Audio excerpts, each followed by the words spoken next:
Assalamualaikum warahmatullahi wabarakatuh. Perkenalkan, nama saya Dwi Tiara Herstioningrum dengan NPM 12120240015. Di sini saya akan mempresentasikan SA 330 terkait respon auditor terhadap risiko yang telah dinilai. SA 330 membahas bagaimana auditor merancang dan melaksanakan prosedur audit setelah risiko salah saji material dinilai dan diidentifikasi.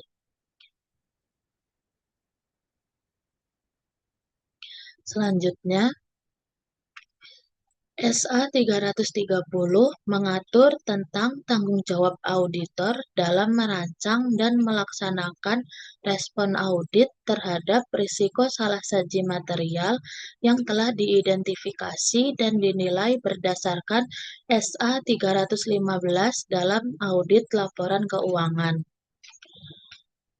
Dengan kata lain, hal ini SA 330 menjawab pertanyaan apa yang harus dilakukan auditor setelah mengetahui risiko dalam audit laporan keuangan. Selanjutnya ada tujuan SA 330, yaitu memperoleh bukti audit yang cukup dan tepat melalui perancangan serta pelaksanaan respon auditor yang sesuai terhadap risiko kesalahan penyajian material yang telah dinilai. Hal ini dapat dicapai melalui perancangan dan pelaksanaan respon audit yang sesuai dengan tingkat risiko salah saji material yang telah dinilai. Selanjutnya ada hubungan SA 315 dengan SA 330 yang digambarkan dengan diagram alur. SA 315 berfokus pada identifikasi dan penilaian risiko kesalahan penyajian material. Penilaian risiko yang dapat dilakukan yaitu pada tingkat laporan keuangan dan pada tingkat asersi.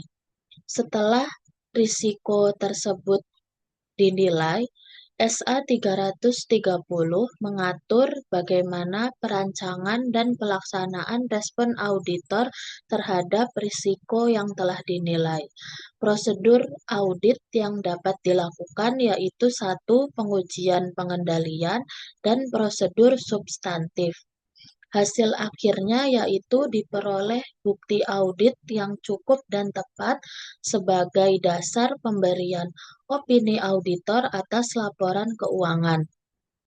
Selanjutnya ada jenis respon auditor. Yang pertama, respon audit secara keseluruhan. Respon ini berfokus pada tingkat laporan keuangan. Bentuk respon ini meliputi 1. Peningkatan skeptisisme profesional, yang kedua penugasan auditor yang lebih berpengalaman, yang ketiga peningkatan supervisi dan review, yang keempat penyesuaian strategi audit secara keseluruhan. Yang kedua yaitu respon audit pada tingkat asersi. Respon ini digunakan oleh auditor untuk merancang dan melaksanakan prosedur audit lanjutan. Respon ini meliputi 1. Pengujian pengendalian yang dilakukan jika auditor bermaksud mengandalkan efektivitas pengendalian internal. Yang kedua, prosedur substantif yang terdiri dari pengujian rinci dan prosedur analitis substantif. Selanjutnya ada prosedur audit yang dilakukan. Yang pertama, pengujian pengendalian. Pengujian pengendalian dilakukan untuk menilai apakah pengendalian internal dirancang dan dijalankan secara efektif jika auditor berencana mengandalkannya. Yang kedua, prosedur substantif bertujuan untuk mendeteksi salah saji material secara langsung. yang meliputi pengujian rinci atas transaksi dan saldo akun, serta prosedur analitis substantif. Yang ketiga, penyesuaian sifat, waktu, dan luas prosedur. Auditor menyesuaikan prosedur audit sesuai tingkat risiko yang dinilai. Semakin tinggi risiko, maka luas dan dibutuhkan prosedur yang semakin dalam untuk prosesnya. Selanjutnya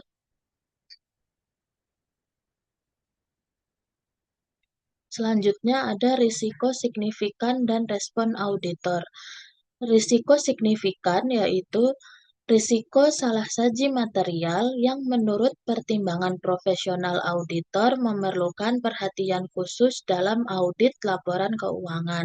Risiko ini timbul dikarenakan satu, tingkat kerumitan transaksi yang tinggi, adanya estimasi akuntansi signifikan, yang ketiga, potensi kecurangan atau fraud, yang keempat, transaksi tidak biasa atau jarang terjadi, yang kelima, subjektivitas manajemen yang tinggi. Selanjutnya ada respon auditor terhadap risiko signifikan. Yang pertama, wajib melakukan prosedur substantif. Tujuannya untuk mendeteksi salah saji material secara langsung dan memperoleh bukti audit yang kuat dan relevan. Yang kedua, tidak boleh hanya mengandalkan prosedur analitis. Dalam SA 330, prosedur analitis tidak cukup untuk merespon risiko signifikan, yang artinya auditor harus melengkapi dengan pengujian rinci atas transaksi, saldo akun, dan pengungkapan terkait. Yang ketiga, memperluas dan memperdalam prosedur audit.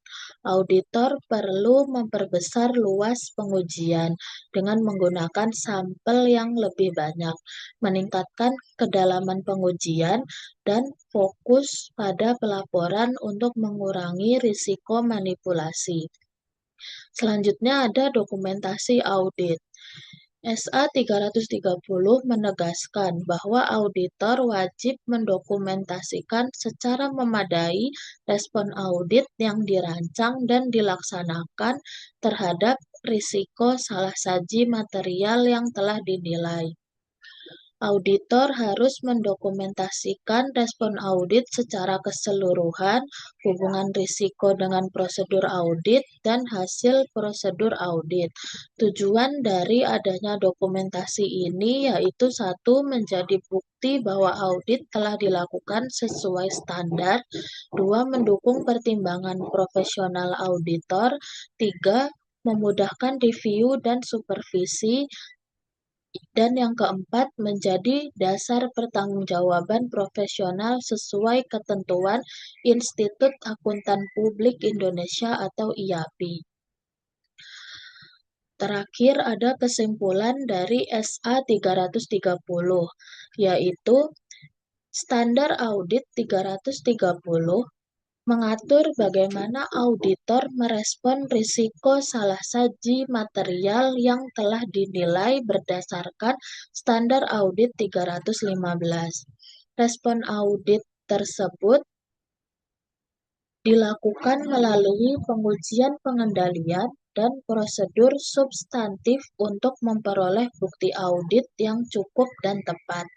Seluruh respon dan hasil prosedur audit wajib didokumentasikan sebagai dasar pemberian opini auditor dan bentuk pertanggungjawaban profesional sesuai ketentuan Institut Akuntan Publik Indonesia atau IAPI.